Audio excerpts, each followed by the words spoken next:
Welcome to the Locked Room. Stories from the golden age of mystery and crime fiction. I'm Mardell, reading The Doomdorf Mystery by Melville, Davisson Post. The pioneer was not the only man in the great mountains behind Virginia. Strange aliens drifted in after the colonial wars. All foreign armies are sprinkled with a cockle of adventurers that take root and remain. They were with Braddock and La Salle, and they rode north out of Mexico after her many empires went to pieces. I think Doomdorf crossed the seas with Iturbide when that ill-starred adventurer returned to be shot against a wall. But there was no southern blood in him. He came from some European race, remote and barbaric. The evidences were all about him. He was a huge figure of a man, with a black spade beard, broad thick hands, and square flat fingers. He had found a wedge of land between the Crown's grant to Daniel Davisson and Washington survey. It was an uncovered triangle not worth the running of the lawns, and so no doubt was left out, a sheer rock, standing up out of the river for a base, and a peak of the mountain rising northward behind it for an apex. Doomdorf squatted on the rock. He must have brought a belt of gold pieces when he took to his horse, for he hired old Robert Stewart's slaves and built a stone house on the rock. And he brought the furnishings overland from a frigate in the Chesapeake. And then in the handfuls of earth, wherever a root would hold, he planted the mountain behind his house with peach trees. The gold gave out, but the devil is fertile in resources. Doomdorf built a log still and turned the first fruits of the garden into a hell brew. The idle and the vicious came with their stone jugs, and violence and riot flowed out. The government of Virginia was remote, and its arms short and feeble, but the men who held the lands west of the mountains against the savages under grants from George, and after that held them against George himself, were efficient and expeditious. They had long patience. But when that failed, they went up from their fields and drove the thing before them out of the land like a scourge of God. There came a day then when my Uncle Abner and Squire Randolph rode through the gap of the mountains to have the thing out with Doomdorf. The work of this brew, which had the odors of Eden and the impulses of the devil in it, could be borne no longer. The drunken negroes had shot old Duncan's cattle and burned his haystacks, and the land was on its feet. They rode alone, but they were worth an army of little men. Randolph was vain and pompous, and given over to extravagance of words, but he was a gentleman beneath it, and fear was an alien and a stranger to him. And Abner was the right hand of the land. It was a day in early summer, and the sun lay hot. They crossed through the broken spine of the mountains and trailed along the river in the shade of the great chestnut trees. The road was only a path, and the horses went one before the other. It left the river when the rock began to rise, and making a detour through the grove of peach trees, reached the house on the mountainside. Randolph and Abner got down, unsaddled their horses, and turned them out to graze, for their business with Doomdorf would not be over in an hour. Then they took a steep path that brought them out on the mountain side of the house. A man sat on a big red-roan horse in the paved court before the door. He was a gaunt old man. He sat bareheaded, the palms of his hands resting on the pommel of his saddle, his chin sunk in his black stock, his face in retrospection, the wind moving gently his great shock of voluminous white hair. Under him the huge red horse stood with his legs spread out like a horse of stone. There was no sound. The door to the house was closed. Insects moved in the sun. A shadow crept out from the motionless figure, and swarms of yellow butterflies maneuvered like an army. Abner and Randolph stopped.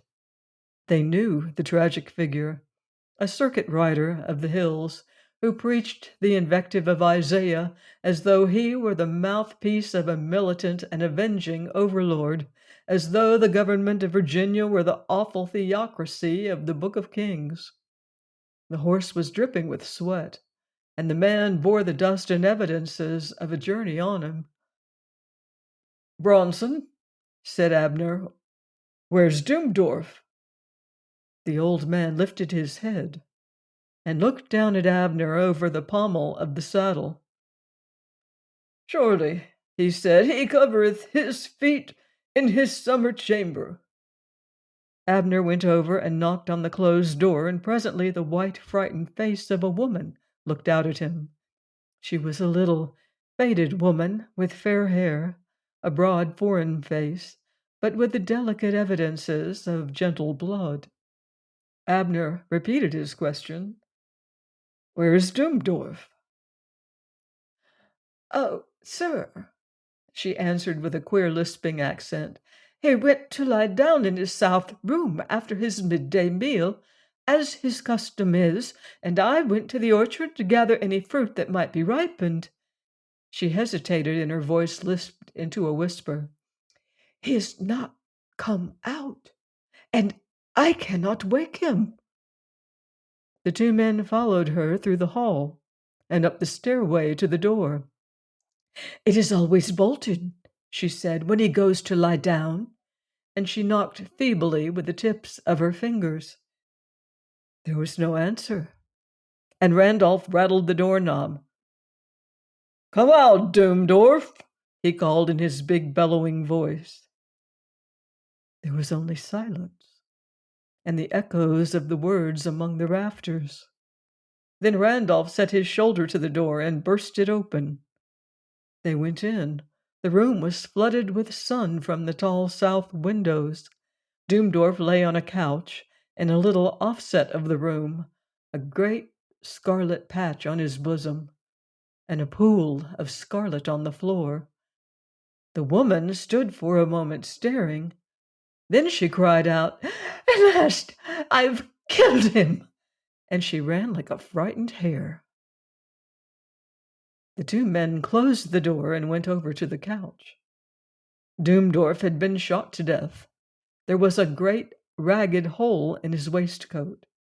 They began to look about for the weapon with which the deed had been accomplished, and in a moment found it, a fowling piece lying in two dogwood forks against the wall. The gun had just been fired. There was a freshly exploded paper cap under the hammer. There was little else in the room. A loom-woven rag carpet on the floor, wooden shutters flung back from the windows, a great oak table, and on it a big round glass water bottle, filled to its glass stopper with raw liquor from the still. The stuff was limpid and clear as spring water, and but for its pungent odor one would have taken it for God's brew instead of Doomdorf's. The sun lay on it, and against the wall where hung the weapon that had ejected the dead man out of life. "Abner," said Randolph, "this is murder. The woman took that gun down from the wall and shot Doomdorf while he slept." Abner was standing by the table, his fingers round his chin. "Randolph," he replied, "what brought Bronson here?" "Oh, the same outrages that brought us," said Randolph. "The mad old circuit rider has been preaching a crusade against Doomdorf far and wide in the hills." Abner answered without taking his fingers from about his chin. "You think this woman killed Doomdorf? Well, let us go and ask Bronson who killed him." They closed the door, leaving the dead man on his couch, and went down into the court. The old circuit rider had put away his horse and got an axe. He had taken off his coat and pushed his shirt sleeves up over his long elbows. He was on his way to the still to destroy the barrels of liquor. He stopped when the two men came out, and Abner called to him. "Bronson," he said, "who killed Doomdorf?"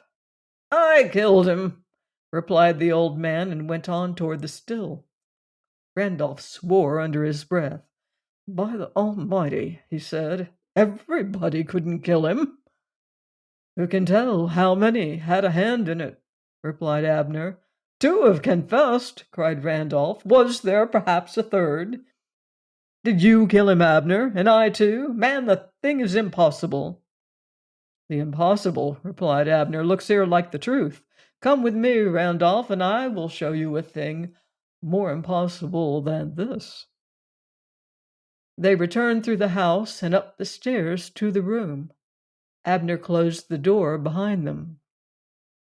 "Look at this bolt," he said. "It is on the inside and not connected with the lock. How did the one who killed Doomdorf get into this room, since the door was bolted?" "Through the windows," replied Randolph. There were but two windows facing the south, through which the sun entered. Abner led Randolph to them. "Look," he said, "the wall of the house is plumb with the sheer face of the rock. It is 100 feet to the river, and the rock is as smooth as a sheet of glass. But that is not all. Look at these window frames.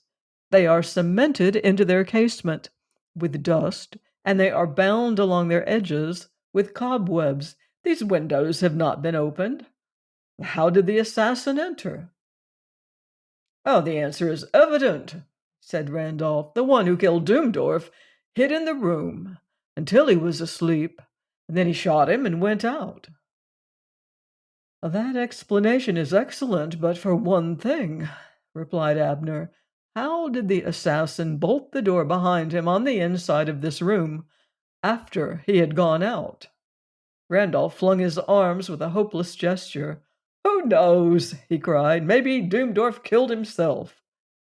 Abner laughed, and after firing a handful of shot into his heart, he got up and put the gun back carefully into the forks against the wall. "Well," cried Randolph, "there is one open road out of this mystery. Bronson and this woman say they killed Doomdorf, and if they killed him, they surely know how they did it. Let us go down and ask them." "In the law court," replied Abner, "that procedure would be considered sound sense, but we are in God's court, and things are managed there in a somewhat stranger way. Before we go, let us find out, if we can, at what hour it was that Doomdorf died." He went over and took a big silver watch out of the dead man's pocket. It was broken by a shot, and the hands lay at 1 hour after noon. He stood for a moment, fingering his chin. "At 1 o'clock," he said. "Bronson, I think, was on the road to this place, and the woman was on the mountain among the peach trees." Randolph threw back his shoulders. "Why waste time in a speculation about it, Abner?" he said. "We know who did this thing. Let us go and get the story of it out of their own mouths. Doomdorf died by the hands of either Bronson or this woman." "I could better believe it," replied Abner, "but for the running of a certain awful law." "What law?" said Randolph. "Is it a statute of Virginia?" "It is a statute," replied Abner, "of an authority somewhat higher. Mark the language of it. He that killeth with the sword must be killed with the sword." He came over and took Randolph by the arm. "Must. Randolph, did you mark particularly the word must? It is a mandatory law. There is no room in it for the vicissitudes of chance or fortune. There is no way round that word. Thus we reap what we sow, and nothing else. Thus we receive what we give, and nothing else. It is the weapon in our own hands that finally destroys us. You were looking at it now." And he turned him about so that the table and the weapon and the dead man were before him. "He that killeth with the sword must be killed with the sword. And now," he said, "let us go and try the method of the law courts. Your faith is in the wisdom of their ways." They found the old circuit rider at work in the still, staving in Doomdorf's liquor cask, splitting the oak heads with his axe. "Bronson," said Randolph, "how did you kill Doomdorf?" The old man stopped and stood leaning on his axe. "I killed him as Elijah killed the captains of Isaiah in their 50s, but not by the hand of any man did I pray the Lord God to destroy Doomdorf, but with fire from heaven to destroy him." He stood up and extended his arms. "His hands were full of blood," he said. "With his abomination from these groves of Baal, he stirred up the people to contention, to strife and murder. The widow and the orphan cried to heaven against him. I will surely hear their cry, is the promise written in the book.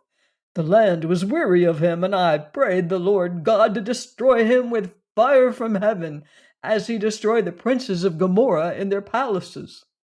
Randolph made a gesture, as of one who dismisses the impossible, but Abner's face took on a deep, strange look. "With fire from heaven," he repeated slowly to himself. Then he asked a question. "A little while ago," he said, "when we came, I asked you where Doomdorf was, and you answered me in the language of the 3rd chapter of the book of Judges. Why did you answer me like that, Bronson? Surely he covereth his feet in his summer chamber." "The woman told me that he had not come down from the room where he had gone up to sleep," replied the old man, "and that the door was locked. And then I knew that he was dead in his summer chamber, like Eglon, king of Moab." He extended his arm toward the south. "I came here from the great valley," he said, "to cut down these groves of Baal, and to empty out this abomination. But I did not know that the Lord had heard my prayer and visited his wrath on Doomdorf until I was come up into these mountains to his door. When the woman spoke, I knew it." And he went away to his horse, leaving the axe among the ruined barrels. Randolph interrupted. "Come, Abner," he said, "this is wasted time. Bronson did not kill Doomdorf." Abner answered slowly in his deep, level voice. "Do you realize, Randolph, how Doomdorf died?" "Not by fire from heaven, at any rate," said Randolph. "Randolph," replied Abner, "are you sure?" "Abner," cried Randolph, "you are pleased to jest, but I am in deadly earnest. A crime has been done here against the state. I am an officer of justice, and I propose to discover the assassin if I can." He walked away toward the house, and Abner followed, his hands behind him, and his great shoulders thrown loosely forward, with a grim smile about his mouth. "It's no use to talk with the mad old preacher," Randolph went on. "Let him empty out the liquor and ride away. I won't issue a warrant against him. Prayer may be a handy implement to do a murder with, Abner, but it is not a deadly weapon under the statutes of Virginia. Doomdorf was dead when old Bronson got here with his scriptural jargon.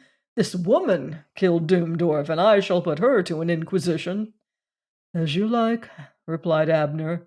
"Your faith remains in the methods of the law courts." "Oh, do you know of any better methods?" said Randolph. "Perhaps," replied Abner, "when you have finished." Night had entered the valley. The two men went into the house and set about preparing the corpse for burial.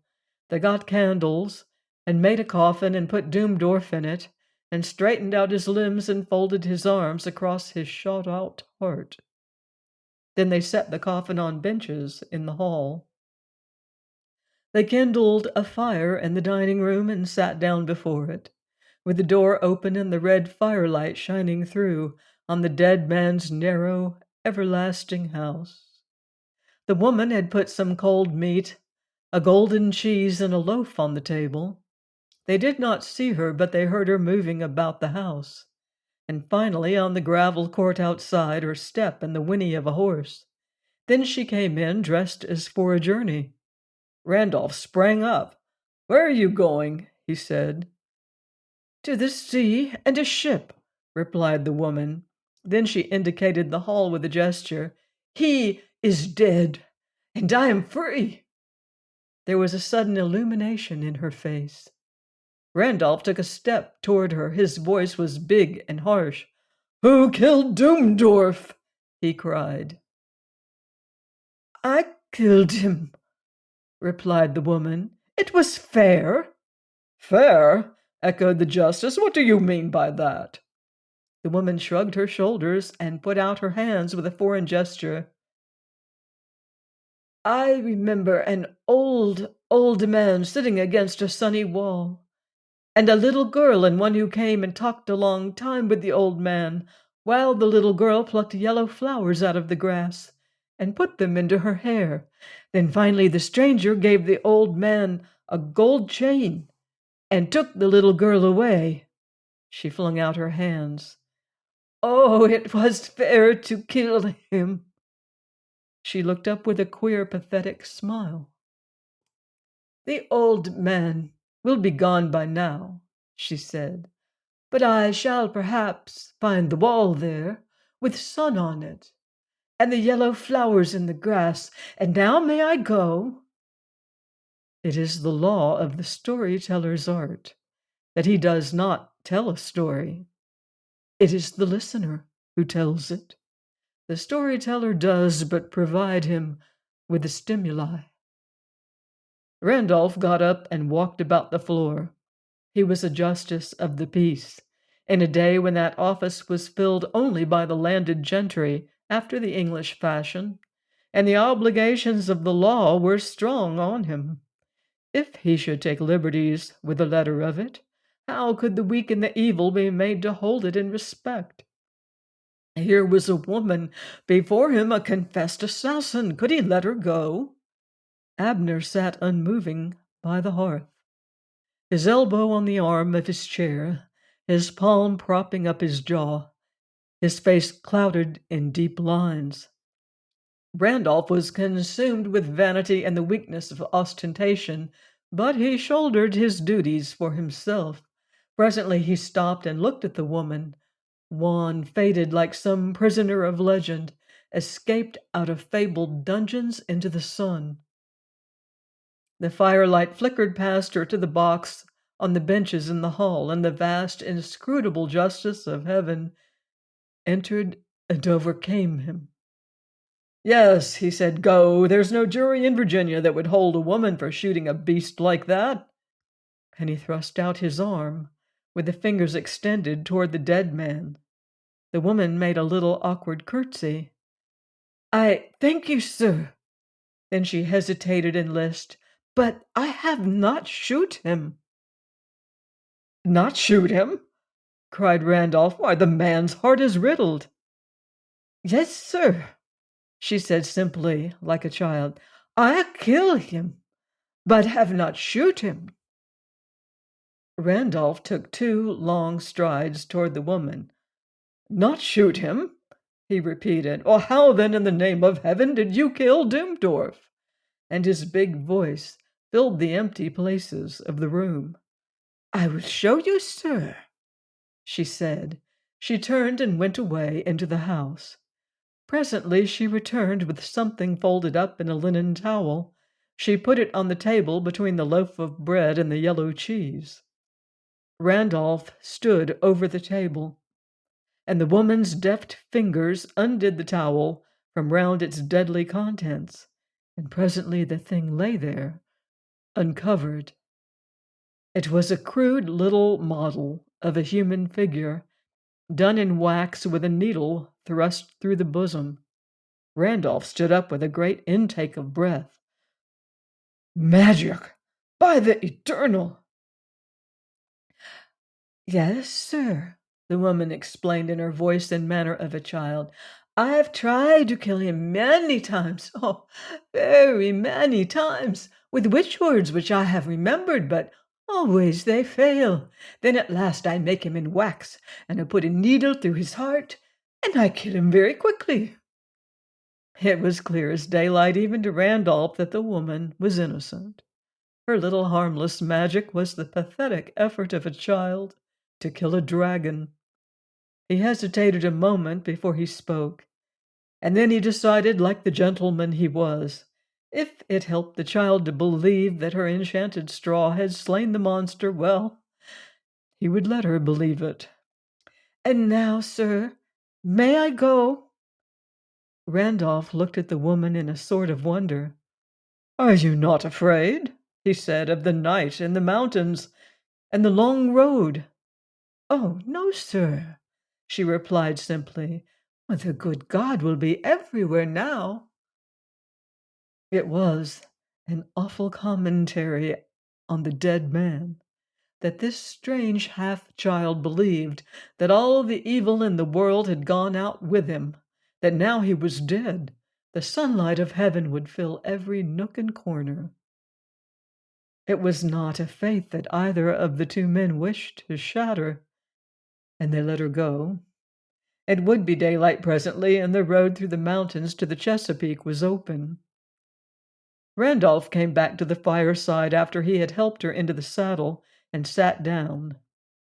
He tapped on the hearth for some time idly with the iron poker, and then finally he spoke. "This is the strangest thing that ever happened," he said. "Here's a mad old preacher who thinks that he killed Doomdorf with fire from heaven, like Elijah the Tishbite. And here is a simple child of a woman who thinks she killed him with a piece of magic of the Middle Ages, each as innocent of his death as I am.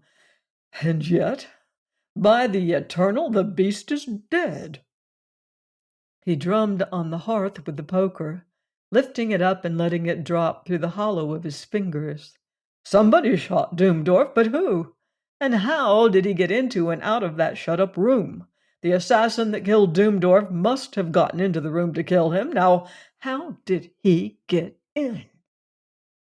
He spoke as to himself, but my uncle, sitting across the hearth, replied, "Through the window." "Through the window?" echoed Randolph. "Why, man, you yourself showed me that the window had not been opened, and the precipice below it a fly could hardly climb. Do you tell me now that the window was opened?" "No," said Abner, "it was never opened." Randolph got to his feet. "Abner," he cried, "are you saying that the one who killed Doomdorf climbed the sheer wall and got in through a closed window without disturbing the dust or the cobwebs on the window frame?" My uncle looked Randolph in the face. "The murderer of Doomdorf did even more," he said. "That assassin not only climbed the face of that precipice and got in through the closed window, but he shot Doomdorf to death and got out again through the closed window without leaving a single track or trace behind, and without disturbing a grain of dust or a thread of cobweb." Randolph swore a great oath. "The thing is impossible," he cried. "Men are not killed today in Virginia by black art or curse of God." "By black art, no," replied Abner, "but by the curse of God, yes. I think they are."